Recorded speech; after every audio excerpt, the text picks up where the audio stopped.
Tragédia à vista. Nessa semana que passou, a Câmara Municipal de São Paulo aprovou em primeira votação a revisão do plano diretor da cidade. Mudanças que foram feitas na calada da noite, de última hora, no texto do substitutivo, estão sendo criticadas por 99% dos urbanistas, dos especialistas, de quem pensa a cidade e o urbanismo em São Paulo. Vamos voltar um pouquinho. Para que serve um plano diretor? Como é que ele interfere na vida das pessoas, no caso daqui de São Paulo, de 12 milhões de habitantes? E o que está em jogo nessa revisão, para dizer o mínimo, polêmica, promovida pelo prefeito Ricardo Nunes? Esse vai ser o tema de hoje do nosso Café com Bolos. E aí, tem tempo para um cafezinho?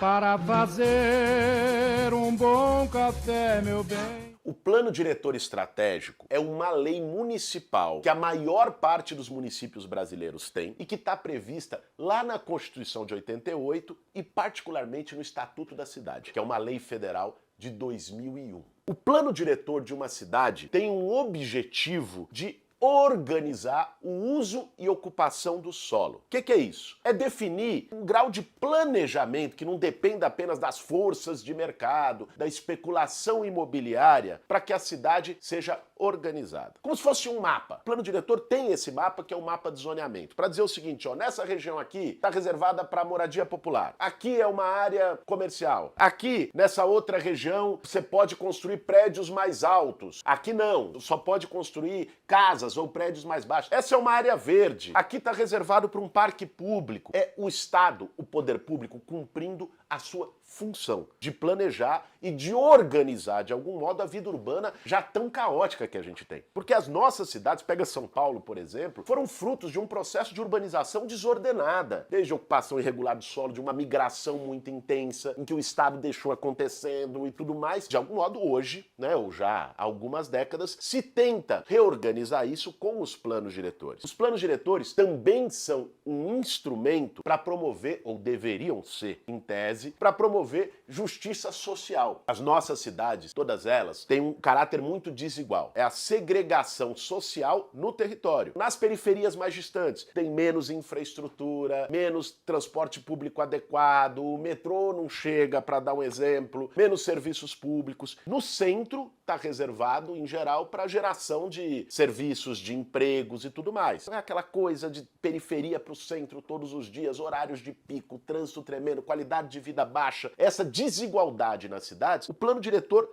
também é um instrumento para que a gente possa enfrentar. Por exemplo, criando zonas de incentivo à geração de emprego nas periferias. Ou criando regiões no centro onde se possa construir habitação de interesse social. Tem a ZEIS no plano diretor, que é Zona Especial de Interesse Social, que é para moradia popular, para habitação para os mais pobres. O plano diretor é, ou deveria ser, um instrumento para combate à desigualdade e um instrumento do poder público para, de algum modo, regular as forças de mercado. Quando ele cai na mão da especulação imobiliária, de interesses financeiros, pura e simplesmente, o resultado disso é que o plano perde a sua eficácia como regulação para o bem da cidade. Vai que vai! Subindo torre para todo lado, sem se preocupar, por exemplo, com o impacto urbano. Vamos parar para pensar. Pega um bairro como esses, muitos que nós estamos vendo na cidade de São Paulo, quem pega particularmente no centro expandido da cidade, construções de espigões um atrás do outro, quarteirões inteiros sendo derrubados, bairros de classe média, às vezes de classe média alta e tal, em São Paulo, para construção de prédios. Legal, você pode falar, tá bom, construir um prédio, beleza.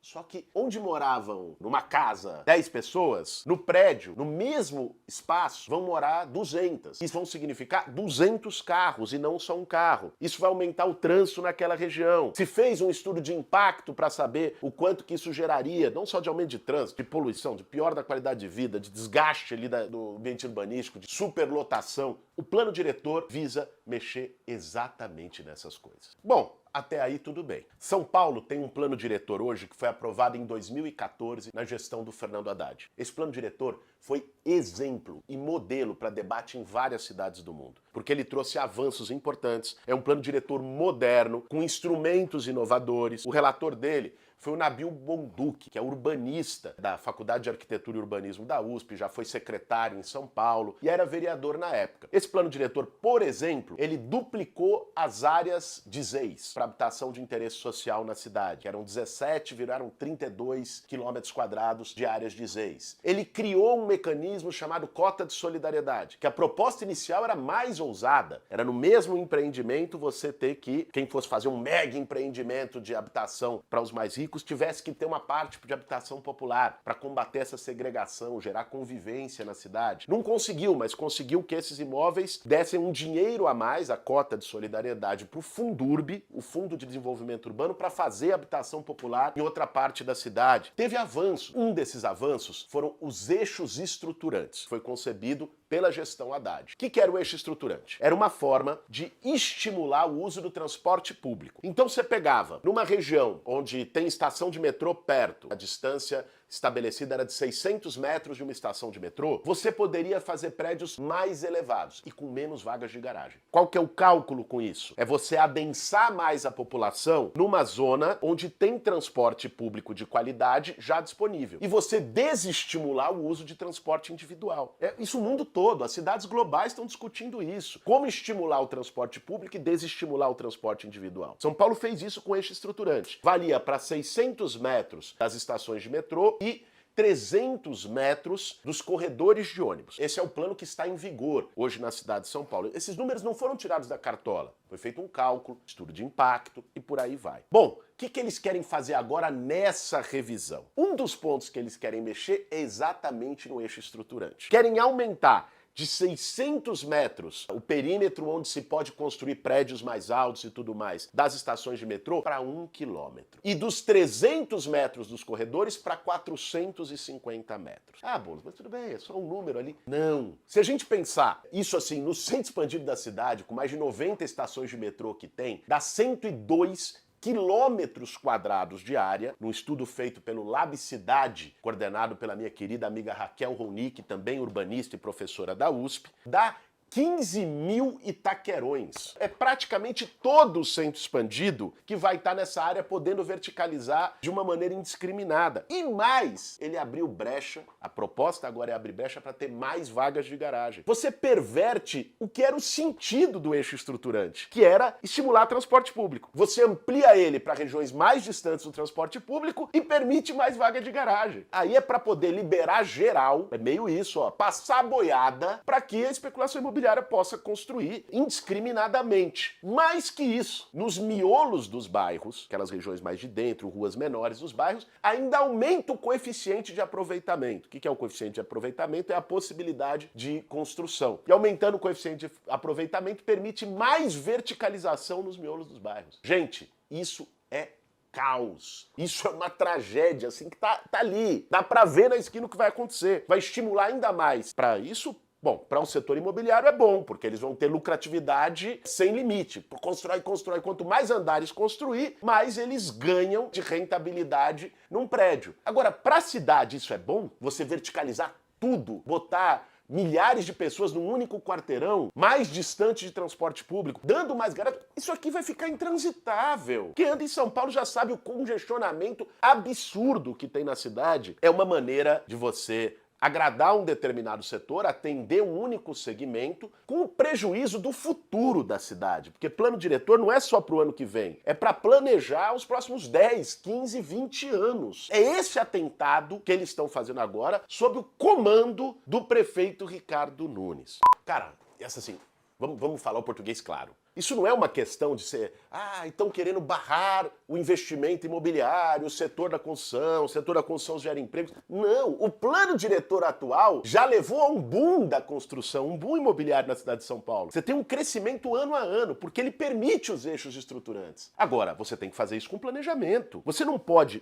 ainda mais numa cidade de 12 milhões de habitantes, você tem que pensar que cada ação gera um impacto. Você liberar geral para construção, tá óbvio o que vai gerar ali na frente. Você vai gerar uma cidade em que é impossível de se viver. Uma cidade que você não vai ter como resolver o problema de trânsito. Nós temos mais 6 milhões de automóveis na cidade de São Paulo. Se você amplia isso, mais vagas de garagem, você está gerando esse estímulo, mais distante do transporte público, e você libera geral as construções, isso não é progresso, gente. Às vezes falam em nome do progresso, do desenvolvimento, pelo contrário, isso é regressão. É a mesma coisa de querer dizer derrubar a floresta amazônica em nome de aumentar a produção de soja, é progresso para o Brasil, não é. Você pode ter um agronegócio sustentável que produza milho, soja, o que quer que seja, sem derrubar a floresta amazônica. Na cidade é a mesma coisa. Você não precisa passar boiada. Você pode ter o setor da construção atuando sem destruir completamente a capacidade de convívio em São Paulo. É isso que está em jogo.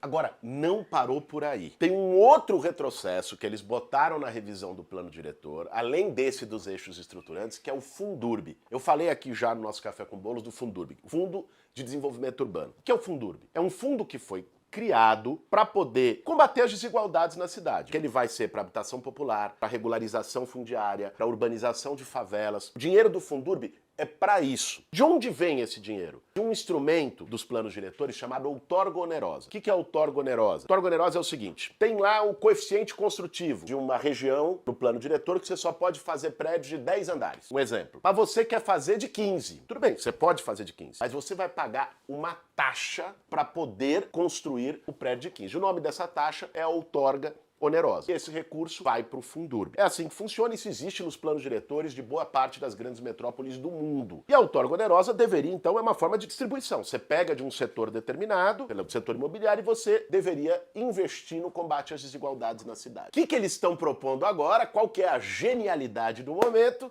Se o empreendedor, em vez de pagar a outorga onerosa, quiser fazer uma obra, ele pode. E a obra nem precisa ser no valor total da outorga onerosa. Pode ser 10% a menos. Já tem um desconto. Gente, o que é isso? Obra. Que obra? Não diz. Onde essa obra? Não diz. Atendendo qual prioridade? Quem vai fiscalizar o valor da obra? Nada. Tá mais do que na cara. Que isso se chama esquema. Isso é uma forma de abrir a porta para corrupção. Como é que você vai? Troca por uma obra. Gente, como assim por uma obra? Não diz nada. Pode trocar por uma obra. E pior, para completar, o dinheiro do Fundurb ainda pode ser usado não mais para regularização, urbanização, para asfalto. É um fundo que foi criado para combater a desigualdade social, vai ser usado para asfalto. Nada contra, pelo contrário, a cidade precisa mesmo, tem tanto buraco. Eu outro dia, inclusive, tive que trocar pneu do carro porque caí num buraco vindo do Campo Limpo aqui pro centro. Existe recurso no caixa da cidade para fazer asfalto. Tem 4 bi destinado para fazer asfalto. Por que vai tirar esse recurso do Fundurb? E aí tem outra ainda, né? Asfaltar é importante. Não pode fazer do jeito que estão fazendo, que é assim, você pega só as grandes avenidas, mete recapeamento, às vezes numa avenida que não precisava. Quem que nunca viu isso? É uma avenida que já estava boa, você vai lá,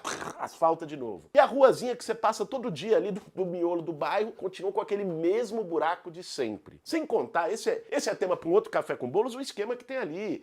A empresa recebe por tonelagem, então ela abre um buraco muito maior do que o buraco que existia para poder botar mais material e receber mais para tapar o buraco. Problemas, as brechas que tem no contrato. Usar o Fundurb, que é para habitação, regularização, urbanização de favela, gente que está em área de risco, vivendo com um rato na beira de córrego para asfalto ou para fazer uma obra indeterminada, é abrir o caminho para corrupção e para falta de prioridade na cidade. Isso ficou muito claro. Essa semana teve um episódio marcante de um vereador aliado do Ricardo Nunes, chamado Adilson Amadeu, fez um desabafo. Chegou e pediu para o setor da construção, diante das críticas óbvias a essa mudança no plano diretor, pediu para o setor da construção civil, tinha que dar uma contrapartida para o prefeito para ajudar ele na reeleição. Contrapartida para ajudar ele na reeleição. Olha o nível, gente. É balcão a céu aberto. Nós estamos incorporando as propostas de vocês, estamos ajudando vocês têm que pagar a campanha. É quase isso que o cara disse. Olha o nível. Nós estamos falando de São Paulo, uma das maiores metrópoles do mundo. São Paulo, uma cidade global, uma cidade vanguarda em tantas coisas, inovadora, uma cidade que acolheu todos os povos. Não dá.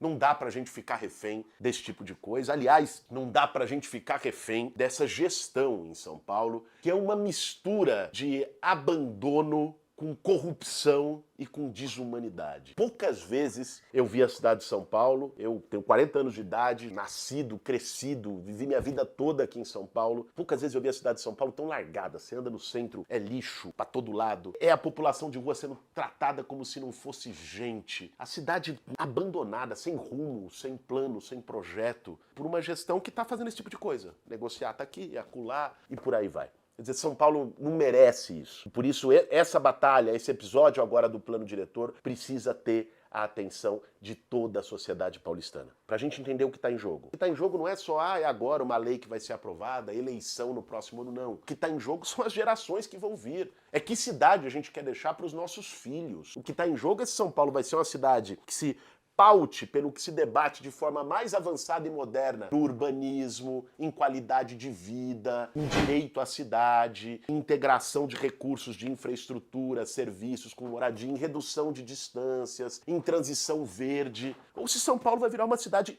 entupida, que você não consegue andar daqui para lá, porque eles aprovaram um plano que só atende o interesse de um segmento específico e ignora 12 milhões de paulistanos. Nós não podemos permitir que isso seja aprovado. A segunda votação está marcada para o dia 21 de junho. É muito importante mobilização de todos para evitar esse retrocesso. Esse foi mais um Café com Bolo. Para fazer um bom café, meu bem.